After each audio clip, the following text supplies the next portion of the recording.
Konec leta pa smo prišli tudi do sklepnega dela izbora za slovenski avto leta. Uredništva, medijske hiše smo s svojimi glasovi že izbrali 5 finalistov. Teh 5 bomo kmalu tudi predstavili.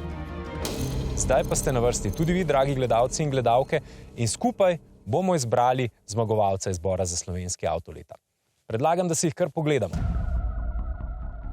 Luka, če začneva pri Toyoti, kaj so njene glavne značilnosti? CHR po novem ni več globalni model. Pravzaprav pri Toyoti pravijo, da je to najbolj evropska Toyota doslej. Poskušala bo prepričati predvsem z učinkovitim hibridnim pogonom in pa z izstopajočim videzom. No in ta karakter avtomobila se odraža tudi, ko pogledamo na zadnjo klop, gre v resnici za nekakšnega kupeja. Kar pa je popolno nasprotje našemu drugemu kandidatu. Ta bo seveda bolj primeren tudi za družine. Družinskost pa verjetno ni edina karakteristika. Ni edina, ampak je pa definitivno glavna značilnost tega avtomobila. Namreč to je med temi letošnjimi finalisti edini avtomobil, ki nekako lahko zadovolji tisto vlogo glavnega avtomobila pri družini. Ena bistvenih prednosti pri tem avtomobilu pa je tudi 4-kolesno krmiljenje, kar nekako omogoča, da tudi družina, ko bo šla na izlet v takih ovinkih, bo dejansko lahko tudi se prijetno peljala. Je pa res, da pri Renaultu pravijo, da je prav hibridni pogon tisto, kar je primerno za današnje razmere, zato ker v prihodnosti bomo vozili izključno električne avtomobile.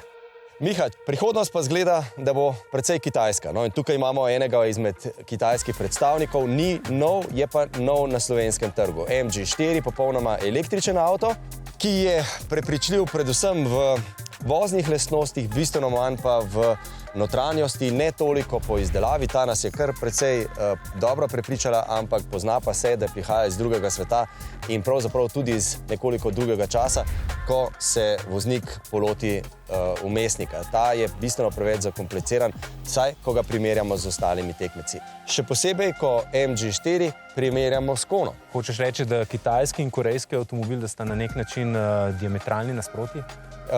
Nasproti v tem primeru vsekakor, ja.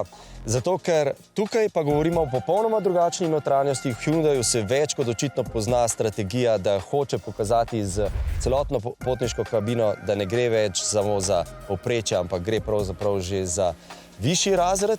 To se res v notranjosti čuti in ko ga primerjamo z MG4, je vsekakor popolnoma drugačen tudi vmesnik. Tukaj se vidi, da je veliko raziskovanja in dela bilo vloženega v to, kako voznik lahko med vožnjo z najmanj stresa in najmanj motenj upravlja z vsemi možnimi napravami, kar recimo pri MG4 opazimo kot neko pomanjkljivost.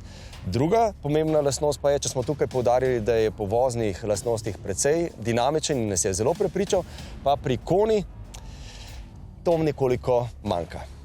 Te je verjetno zmotila, Sebastian, boš znal potrditi glasnost motorja, ne? Pri MG-ju ga sploh ne slišiš.